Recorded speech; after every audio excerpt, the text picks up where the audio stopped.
I am Kashi Pandit.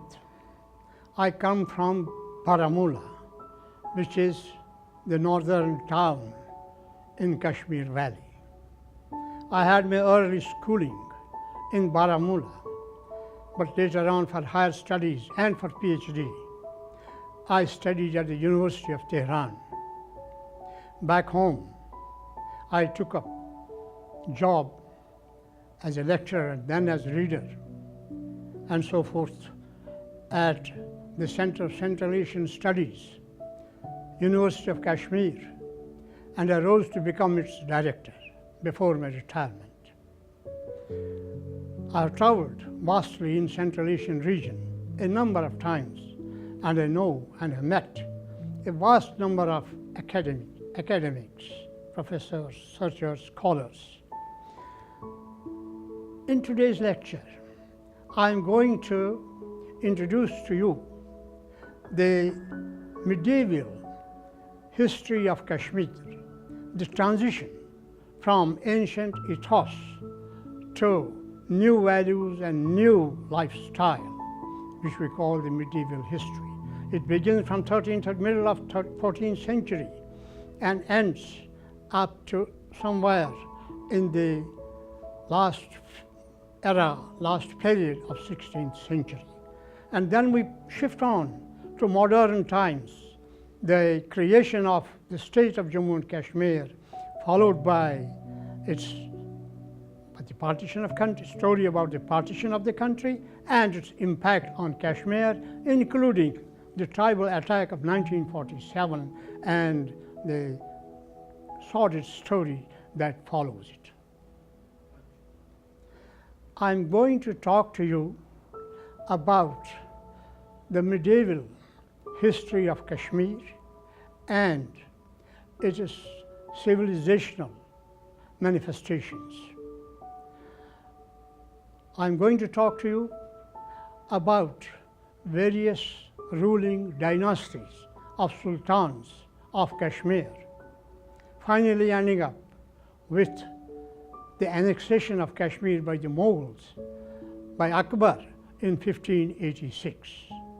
And this was later on followed by the rule of Afghans for a short period, and the Sikhs also for a short period, and finally the emergence of Dogra rulers for 100 years, which ended in 1947, and thereafter the story of partition of the country and its impact on Kashmir, including the tribal attack of October 1947. The rise and fall of kingdoms and empires are not sudden. There's always a process, a historical process preceding them. And the exit of Hindu Rajas of Kashmir and their replacement by Muslim sultans and rulers is also to be understood under this formula. You may recall that in 12th century, an event of great importance took place in Central Asia, and that was the rise of the Mongols, the Genghis Khan, who conquered almost half of Europe and almost entire Asian region, Middle East and Iranian Indian region. The greatest impact of Mongol invasion or Mongol uprising and the march of Genghis was that the Silk Route, which connected Eastern China to the European countries, and which was the main link of trade and commerce between East and West at that point of time, came under great stress. Kashmir was linked to the Silk Route in more than one or two channels. It was connected with Yarkand via Ladakh. It was connected with Swat, and then on to Central Asia, Meru, and beyond the Dardanelles to Central Europe. This trade route was severely affected by the rise of Mongol hordes who would loot and plunder the caravans marching over this long route.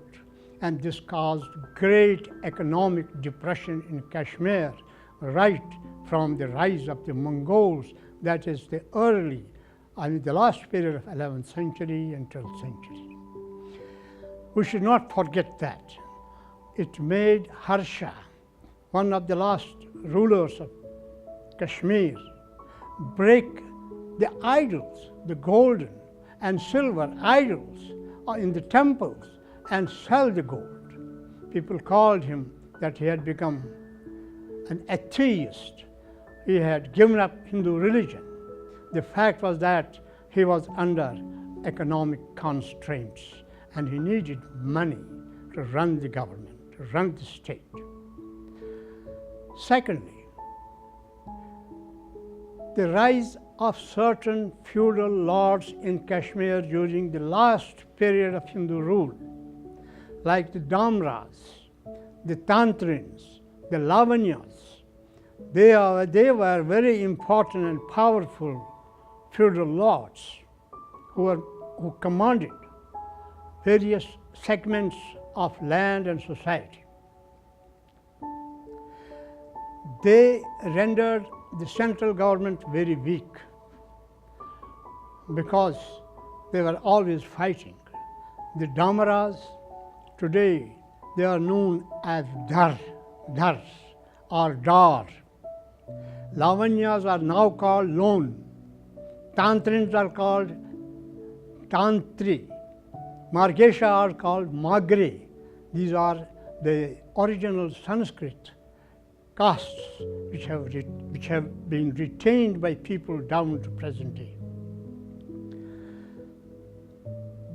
As a result of weakening of central government in Kashmir, the highlanders around Kashmir, you know Kashmir is surrounded by mountains, and the people living in foothills of the mountains are warriors, fighters, they are miscreants, and they would often lead incursions into the city, into the towns, plunder, rape, and do all atrocities, therefore making the central government very weak. Then, in the neighborhood of present-day Rajouri, which was called Rajpura, according to Kalhana, this was an important center of administration and sometimes also the winter capital of Kashmir. In the neighborhood of Rajpura, a man later on known as Shahmir rose. He was a Khasha.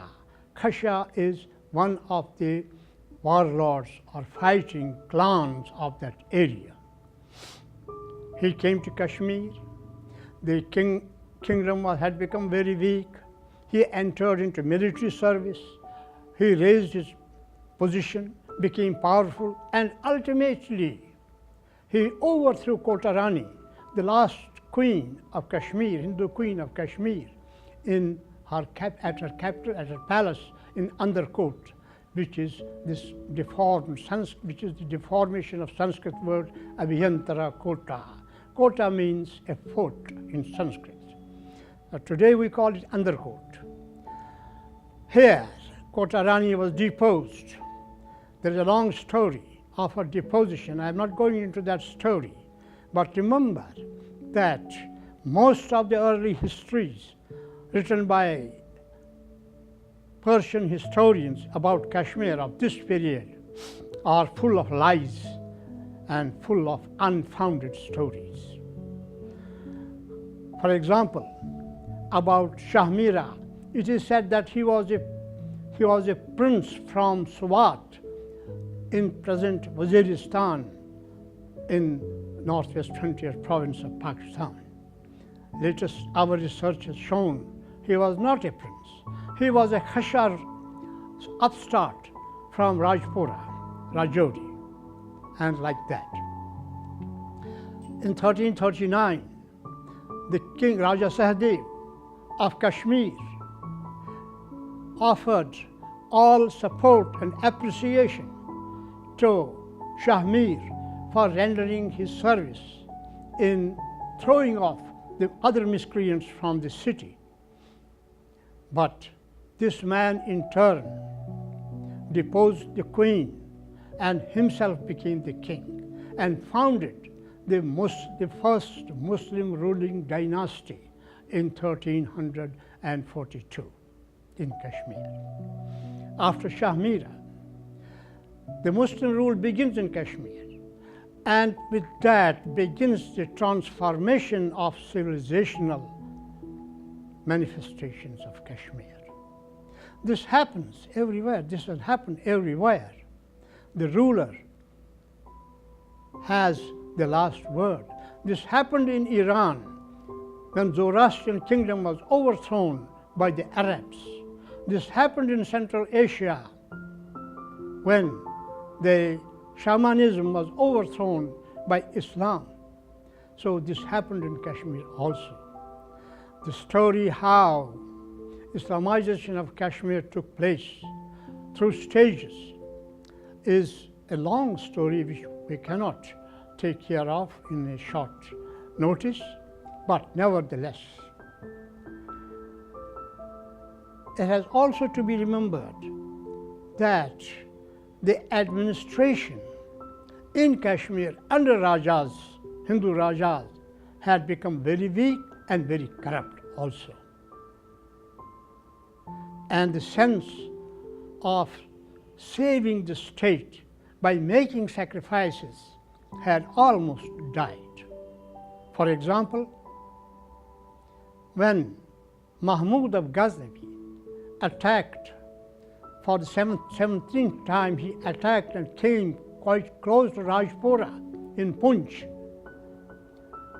The ruler, the governor of Punch, sent a word to king in Kashmir to send recruitment, to send reinforcement, because he writes that the ruler, the warrior, Mahmud Ghaznavi, is not an ordinary warrior, and we cannot fight him the way we are used to fight. This is what Kalhana writes very clearly and categorically. But the Kashmirian elite, the upper class, they were not prepared to join the forces and go and march to meet the enemy in Punch and Rajouri area. They refused, and they resorted to Bhukh Hartal, fasting unto death. Now, this shows that the society did not have the sense of patriotism and nationalism. It had dwindled from the times of Lalita Aditya, 400 years earlier. There was much weakness had crept into the Kashmirian society. So these are some of the facts of history, and these helped a new religion, a new faith, and a new civilization to make inroads in Kashmir. In 1300 and later in the 14th century, a missionary came from Iran, from a place called Hamadan. There are reports that he came with 700 of his followers. He left Hamadan because of the threat of Timur. This has not been corroborated by recent researches. He was, of course, a man read in Islamic religion, and he was entering into debates here and there, and finally they had established contacts with people in Swat and in Kashmir, and they exploited their relationship, their connections, and came to Kashmir to propagate Islamic faith. He made a certain place now called Shah Hamdan in Kashmir. The place is called Shah Hamdan Mosque. It was actually the temple of Kali. He converted into a sort of a platform wherefrom he was propagating Islamic faith. And the people, the common masses of Kashmir, who were fed up with corrupt government, fed up with the ruling class and the fighting Damaras and other warlords, they were fed up with them. And this became sort of a catalyst for them, an incentive for them to try the new faith. Anyway, after Shahmir's dynasty ruled for several years, and it was followed by several dynasties also, who in an overall estimation are called the Sultans of Kashmir, from 1342 right up to 1586, when Akbar conquered Kashmir. This was the period of Sultans of Kashmir, and a number of families rose and fell. The Sayyids from Bayhaq is a town in western Khorasan of Iran. The Sayyids who came from that place during the reigns of Muhammad Tughlaq in India, in New Delhi, they established a kingdom, and they established the rule, the Sayyids, and after the Sayyids came the Mughals in 1586. Akbar's troops conquered Kashmir, and thereafter the Mughal rule remained in Kashmir for about 200 years in 1771, and finally the Afghans, and later on the Sikhs. In 1819, Sikhs gained power, and the Sikhs, after the Battle of Sabran, in which the Sikhs were defeated, Kashmir passed into the hands of Dogra rulers, Maharaja Gulab Singh, who carved out the present state of Jammu and Kashmir. It was Maharaja Gulab Singh who is known as the founder of the modern Jammu and Kashmir state.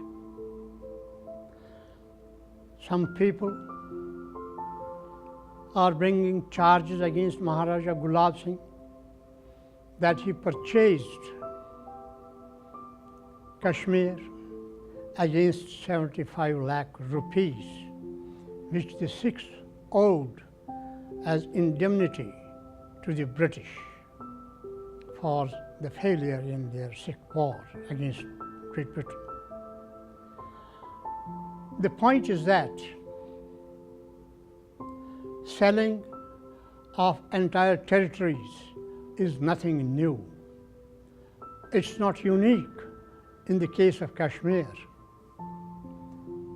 The state of Texas was sold by the Spaniards, by the Spanish government to United States government.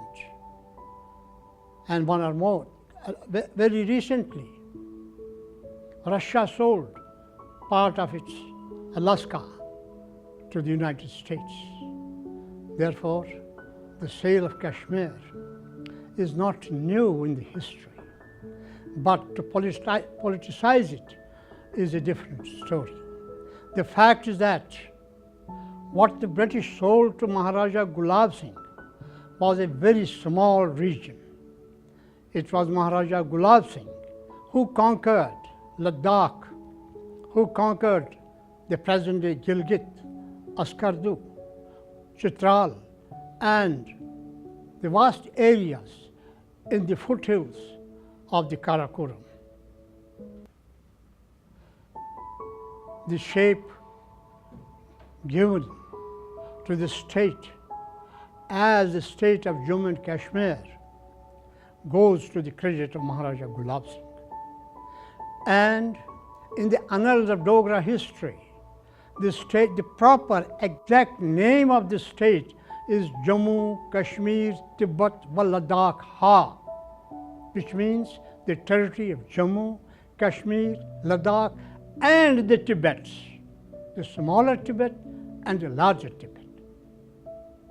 And as you know, a part of Aksai Chin which is to the northwest, has been illegally occupied by China from the original state of Jammu and Kashmir. And also, a part of that region has been ceded by Pakistan to China illegally, and where from the CPEC road is built by the Chinese today. It is an illegal road built over a disputed territory which Pakistan knows, China knows, and we know. You will remember that when China-Pakistan Economic Corridor was built, China made an offer to India to join this project, and India rejected. Simply because India said it is you are running this road through a disputed territory. How can we be partners to it? So the credit goes to Maharaja Gulab Singh, and the present state of Jammu and Kashmir continued for next 4 generations. After Maharaja Gulab Singh, Maharaja Rambir Singh is the person who gave the administration, of course with the help of the British administrators, the present shape, the districts, the tahsils, the creation of police stations, district headquarters, all that. This was created, done by Maharaja Rambir Singh. And later on, his son Maharaja Pratap Singh maintained the way his father had left the kingdom, but with a big difference. You will remember that in the middle of 19th century, there was great rivalry between 2 colonial powers, Great Britain and Tsarist Russia. Tsarist Russia was marching southward right up to the Karakoram, and the British were apprehensive that their Indian empire may be attacked and invested by the Russians, by the Tsarists. Therefore, this was the great game which Lord Curzon had initiated. In any case, Kashmir came into focus of the rivalry between the British and the Tsarist regimes. The British approached Maharaja Pratap Singh that they would establish a residence in Srinagar, which actually meant having a permanent intelligence office in Srinagar. Maharaja Pratap Singh resented, obstructed, but could not withhold. After all, he was a vassal, he was a subordinate. He was subordinate to the British ruling agency. However, the British succeeded during the reign of Maharaja Hari Singh, around about 1935, to carve out an agency from Gilgit, known as British Agency, where they established commissariat. That means their administrative system. The rest of the Gilgit district remained under the control of Maharaja, and he deputed the governor. The last governor's name was Brigadier Gansara Singh, who was taken a captive when Gilgit fell as a result of treachery by a British captain who was in charge of the fort there. So in this way, Gilgit and Baltistan passed into the hands of Pakistan because Captain Brown, who was in charge of the scouts, handed over that area, arrested the governor, handed over the area to Pakistanis illegally. In this way, the state of Jammu and Kashmir, as you know, in 1947, as a result of the incursion by the tribals, who we may call the proxy fighters of Pakistan, they attacked Kashmir to depose Maharaja Hari Singh and to wrest Kashmir and annex it to Pakistan. I will not go into that long story, but the fact is that the tribal attack of 1947 was engineered months ahead of the partition of India on 15th August. Months ahead. It was almost in the month of June that the British had planned to send tribals from northwest frontier to occupy Jammu and Kashmir state, because a new enemy for the British colonialists had emerged in Central Asia, and that was the Soviet Union. The Soviets were trying to move southward, because in the south, the Central Asian states were no doubt Islamic states, but they were steeped in poverty, in stark poverty and deprivation. Kashmir was a part of that entire system. So the British, apprehensive that the Soviets would march southward and would reach the warm waters of Indian Ocean, they carved the Gilgit Agency and established the Boy Scouts there, and later on passed it on to Pakistan. And today, as you know, Gilgit and Baltistan have now recently passed into the hands of Chinese, the new masters of Pakistan. The state of Jammu and Kashmir, which is now part of the Indian Union, has three regions: Jammu region, Kashmir region, and Ladakh region. It is culturally, linguistically, and geographically diverse, but historically and commercially, for trade, for commerce, for cultural adjustment, they are united. It remains a one unit, and the constitution of the Jammu and Kashmir state remains supreme for that region, for that state. An important area which people must know in post-independence period is the status, a special status given to the state of Jammu and Kashmir in the Indian Constitution under Article 370 and Article 35A. Well, those who gave a special status, this is a controversial issue, and Nehru is criticized for accepting Article 370 for Kashmir. Perhaps Nehru had the idea that Kashmir was predominantly a Muslim state and that they had their special identity. It's a very complicated matter. It is only identity is not enough for a people. What essentially matters is the psychology of a people, how it works. Remember, Kashmir, J&K state is a hilly state in the foothills of the Himalayas.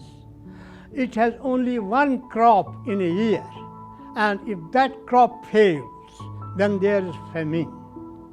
It's economically very weak, very unstable. Therefore, it has impact on the nature of the people.